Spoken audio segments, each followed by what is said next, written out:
Dear friends, today we are going to discuss about the anti-corrosive pigment. Anti-corrosive pigment वो pigment होते हैं जिनको paint में मिला करके किसी मेटल के सरफेस पे लगाने पर उस मेटल में कोरोजन नहीं होता है। सबसे पहले हम समझने की कोशिश करें कि कोरोजन क्या होता है। इनफैक्ट कोरोजन जो है इसको हिंदी में क्षय बोलते हैं। किसी भी मेटल का, आमतौर पर मेटल पर ही होते हैं, किसी भी मेटल का जो लॉस होता है, जो क्षय होता है, उसको हम लोग कोरोजन कहते हैं। जैसे कि यहाँ पर ये दिखलाया गया इस पिक्चर के अंतर्गत, ये एक मेटल की ट्यूब है जिसके ऊपर कोरोजन हो जाने से ये धीरे धीरे गल करके खत्म हो गई। इसी प्रकार ये पिक्चर में देखिए कोरोजन है जिसको कि आप लोग रस्ट कहते हैं। यहाँ पर ये दिखलाया गया है कि कोरोजन होता किस वजह से है। आमतौर पर कोरोजन के लिए दो चीज़ें जरूरी होती है, एक होती है वाटर ड्रॉपलेट्स और दूसरी होती है ऑक्सीजन। अगर किसी एटमॉस्फेयर में इसमें से कोई भी एक चीज नहीं है तो वहां पर कोरोजन होने के चांसेज न के बराबर होते हैं। उदाहरण के तौर पर अगर रेगिस्तानी इलाकों में देखें तो वहां पर वाटर ड्रॉपलेट्स कम होती हैं, अर्थात वहां पर कोरोजन जो है कम होता है।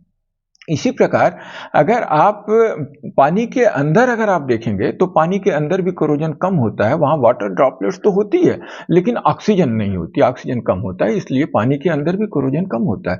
लेकिन ऐसी जगह पर जहाँ पर कि ये दोनों ही चीज़ें अच्छी खासी क्वांटिटी में उपलब्ध होती हैं, वहाँ पर ये कोरोजन आपके ज़्यादा होते हैं। और इसके साथ अगर साल्ट मिल जाए तो ये कोरोजन और भी तेज हो जाते हैं। उदाहरण के तौर पर समुद्री एरिया में अगर देखा जाए तो कोरोजन बहुत तेज होते हैं। तो यहाँ कोरोजन में होता क्या है, जैसे ये एक मेटल में आमतौर पर देखिएगा कोरोजन आपको स्टील में सबसे ज़्यादा देखने को मिलेगा। तो स्टील सरफेस पर ये कोरोजन जब होता है तो यहाँ से धीरे धीरे ये स्टील का सरफेस खोखला होता चला जाता है और जो रस्ट होता है ये रस्ट इकट्ठा होता चला जाता है। जैसे इस पिक्चर में भी दिखलाया गया है, ये पूरा पोर्शन खोखला हो गया और इसका रस्ट जो है ये पाउडर के रूप में इस पर इकट्ठा होता है, जो कि एक प्रकार का लॉस होता है। इसमें कोई भी प्रॉपर्टी नहीं होती है।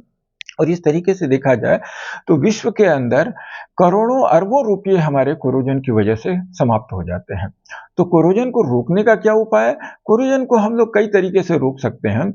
जैसे कि अगर आप स्टेनलेस स्टील का बनाते तो इस पे कोरोजन कम होता या न के बराबर होता। लेकिन क्या स्टेनलेस स्टील की कास्ट और इसकी कास्ट में हम लोग कंपैरिजन कर सकते हैं? स्टेनलेस स्टील बहुत महंगा होता है।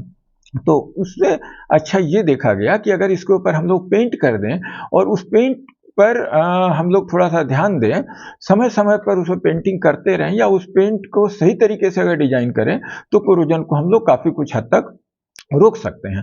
तो जो पेंट हम लोग बनाते हैं उस पेंट को बनाने में जो पिगमेंट डालते हैं वो पिगमेंट का एक अहम रोल हो जाता है और ऐसे पिगमेंट को जो कोरोजन को रोकता है उसको हम लोग बोलते हैं एंटी कोरोसिव पिगमेंट। तो आज हम लोग डिस्कस करेंगे एंटी कोरोसिव पिगमेंट के बारे में। पिगमेंट में आप लोग आमतौर पर जानते हैं पिगमेंट कलर देता है, ओपेसिटी देता है और फिल्म बिल्ड भी देता है, अर्थात फिल्म की मोटाई वगैरह को बढ़ाता है। ठीक है, कुछ पिगमेंट ऐसे भी होते हैं जो कि कोरोजन को प्रोटेक्ट करते हैं और कुछ पिगमेंट हम आगे चलकर और भी आपको बताएंगे फंक्शनल पिगमेंट होते हैं, मेटलिक पिगमेंट होते हैं। उनका क्या रोल होता है आगे हम लेक्चर में इसको डिस्कस करेंगे। तो यहाँ पर आज हम लोग डिस्कस करेंगे कोरोसिव पिगमेंट के बारे में कि कौन कौन से हमारे पास कोरोसिव पिगमेंट है। देखिए ये हमने एक लिस्ट यहाँ पर दिया हुआ है जिसमें रेड लेड हो गया, बेसिक लेड सिल्को हो गया, जिंक क्रोमेट हो गया। तो ये यहाँ पर जो भी हमने लिखा हुआ है ये सब आपके एंटी कोरोसिव पिगमेंट हैं, अर्थात ये कोरोजन से सरफेस को बचाने में सहयोग करते हैं। लेकिन इसमें बहुत सारे पिगमेंट, जैसे इसमें लेड है तो लेड की वजह से इसको बंद कर दिया गया। तो इस प्रकार बहुत सारे पिगमेंट जो होते हैं हमारे एटमॉस्फेयर को नुकसान पहुंचाते हैं, जिसकी वजह से हम उसका इस्तेमाल नहीं कर पाते हैं। तो इसमें कुछ पिगमेंट होते हैं जिनका इस्तेमाल करते हैं, जिनका कि विवरण यहाँ पर दिया हुआ है। जैसे यहाँ पर हमने दिखलाया हुआ ये लेस टॉक्सिक है, ये भी लेस टॉक्सिक है, this is not in use. और यहाँ पर ये नॉन टॉक्सिक है, इनका हम लोग इस्तेमाल कर सकते हैं। जो लेस टॉक्सिक है उसको भी कुछ क्वांटिटी में हम लोग इस्तेमाल करते हैं। तो इस प्रकार से ये corrosive pigment anti corrosive pigment हो जाते हैं जो कोरोजन को रोकते हैं। कोरोजन को रोकने में इसकी बेसिक मैकेनिज्म क्या होती है कि ये मेटल के सरफेस के साथ रिएक्ट करके एक ऐसा कंपाउंड बनाते हैं जो कि उस सरफेस के ऊपर हाईली अडहेयर होता है, चिपका होता है और इस प्रकार से करंट के फ्लो से उस सरफेस को बचाता है और कोरोजन को रोकता है।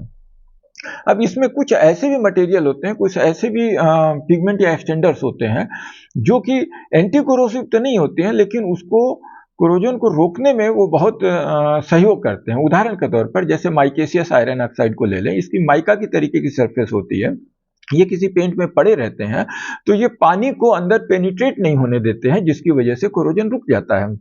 इसी प्रकार माइका हो गया, टैल्क हो गया,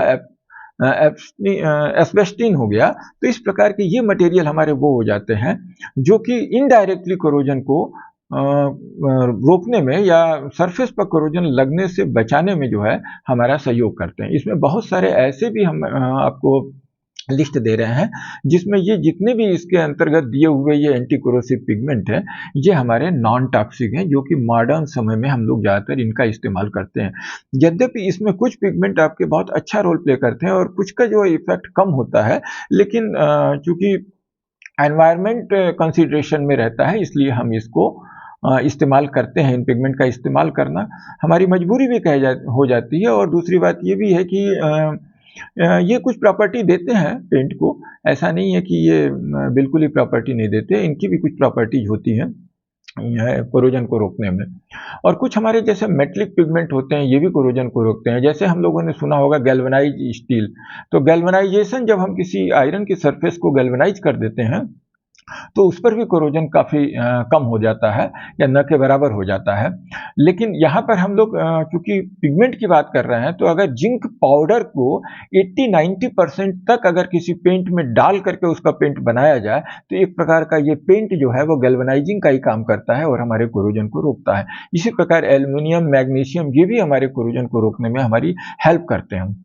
और कुछ पिगमेंट जैसे हमने पहले भी बताया था, mica, magnesium silicate, dimethyl silicate, barytes, whitening, China clay, ये सब हमारे जो पिगमेंट होते हैं ये इनडायरेक्टली कोरोजन को रोकने में हेल्प करते हैं। उदाहरण के तौर पर हम लोग रेड ऑक्साइड प्राइमर की बात करते हैं। रेड ऑक्साइड प्राइमर एक स्टील के सरफेस पे लगाया जाता है। तो यहाँ पर न तो red oxide anti corrosive pigment है और न इसमें डाला हुआ एक्सटेंडर आपका एंटी कोरोसिव पिगमेंट है, लेकिन फिर भी ये एंटी कोरोसिव इफेक्ट देता है। इसकी वजह ये होती है कि रेड ऑक्साइड भी हैवी होता है और इसमें हम लोग डालते हैं बेराइट्स, बेराइट्स भी भारी होता है। ये अपने भारीपन की वजह से सरफेस के ऊपर चिपक जाते हैं और सरफेस के ऊपर बहुत टाइटली अडेयर हो जाते हैं। तो सरफेस में जो एयर और मॉइस्चर का जो पेनिट्रेशन है वो उसका रुक जाता है, बंद हो जाता है, जिसकी वजह से कोरोजन जो है नहीं हो पाता है। ये इस वजह से इसमें रेड ऑक्साइड प्राइमर जो है इस वजह से एंटी कोरोसिव प्रॉपर्टी आपका देता है, जबकि न तो रेड ऑक्साइड आपका एंटी कोरोसिव पिगमेंट है और न ही इसके अंदर पड़ने वाले एक्सटेंडर आपके एंटी कोरोसिव पिगमेंट हैं। तो पिगमेंट क्या करते हैं बेसिकली एंटी कोरोजन के लिए? ये बेसिकली एक अल्कलाइन कंडीशन डेवलप कर देते हैं सरफेस के ऊपर, और अल्कलाइन कंडीशन में कोरोजन जो है काफ़ी कम होता है या न के बराबर होता है। इसी प्रकार एक बहुत ही पतली सी लेयर, जब कभी सरफेस को ज़्यादा दिनों तक नहीं, थोड़े समय के लिए जब हमें उसे कोरोजन से बचाना होता है, तो एक मटेरियल हमारा होता है वॉश प्राइमर या एच प्राइमर भी बोलते हैं। इसमें 2 कैन सिस्टम और 1 कैन सिस्टम दोनों होता है और इनका भी हम लोग इस्तेमाल करते हैं। इसकी बहुत पतली जो फिल्म होती है वो भी हमारे कोरोजन से हमको बचाती है और ये क्लियर करीब करीब ट्रांसपेरेंट टाइप का मटेरियल होता है। ठीक है, इसका इस्तेमाल हम लोग एंटी कोरोसिव पेंट के रूप में टेम्परेरी तौर पर इसका इस्तेमाल हम लोग करते हैं। जब कभी एक मटेरियल बना करके किसी दूसरी जगह ट्रांसपोर्ट करना होता है, तब इस मटेरियल का हम लोग इस्तेमाल कर सकते हैं। या पेंट लगाने में अगर कुछ समय है और हमारी सरफेस अभी बहुत ही नई है, तो उस पर भी हम लोग इसका इस्तेमाल कर सकते हैं। ये तब तक हमारे सरफेस को बचाएगा जब तक इस पर पेंट नहीं लगता है। ये एक एच प्राइमर, जो वाश प्राइमर हमने पहले डिस्कस किया है, उसका एक प्रकार से ये एक फार्मूलेशन है जिसमें ये दिखलाया गया है कि वाश प्राइमर ये 2 कैन सिस्टम का है और ये 1 कैन सिस्टम में 2 फार्मूलेशन दिए हुए हैं। और इस प्रकार से इसके अंतर्गत देखा जाए तो आपका जिंक टेट्रॉक्सीक्रोमेट और क्रोमिक फॉस्फेट आपका होता है और साथ में एक्सटेंडर भी डाल देते हैं, जैसे टेल्कम हो गया। और रेजिन के रूप में जो पॉलीविनाइल ब्यूटाइरल रेजिन होती है, सॉल्वेंट में आपका इथेनॉल हो गया, आइसोप्रोपेनॉल हो गया, ब्यूटेनॉल हो गया, इसका कॉम्बिनेशन लेते हैं, मिथाइल आइसोब्यूटेनॉल भी लेते हैं। और इस प्रकार से ये एक प्रकार का, और इसको इसमें मिला देते हैं फास्फोरिक एसिड, थोड़ा सा एसिड के साथ जब इसको यूज करते हैं तो ये इस मटेरियल के साथ रिएक्ट करके जिंक फॉस्फेट बना देता है। जैसे जिंक टेट्राऑक्सीक्रोमेट है तो जिंक यहाँ से हो गया और फास्फोरिक एसिड यहाँ पे जिंक फॉस्फेट की एक लेयर बना देता है जो कि आपको कोरोजन से उस सरफेस का प्रोटेक्शन करती है। तो हमारे कोरोजन को रोकने के लिए जो बेसिकली ध्यान देने वाली बात है वो ये है कि इसमें हम लोग किस तरीके के पिगमेंट सेलेक्ट करें और इसके अंतर्गत रेजिन हम कौन सी लें। रेजिन का भी बहुत बड़ा रोल होता है, हर रेजिन हम नहीं इस्तेमाल कर पा सकते हैं और इस प्रकार सॉल्वेंट बेस्ड सिस्टम और वाटर बेस्ड सिस्टम दोनों ही सिस्टम में हम लोग एंटी कोरोसिव पेंट का इस्तेमाल हम लोग कर सकते हैं, रेजिन को सेलेक्ट करके और पिगमेंट को सेलेक्ट करके और साथ में जो है एक्सटेंडर को सेलेक्ट करके। ये डिपेंड करेगा कि कितनी कीमत इसकी आ रही है, इस पेंट की अवेलेबिलिटी क्या है रॉ मटेरियल की और इसका इफेक्टिवनेस क्या है। इस ग्राउंड के ऊपर हम लोग एंटी कोरोसिव पेंट का निर्माण करते हैं।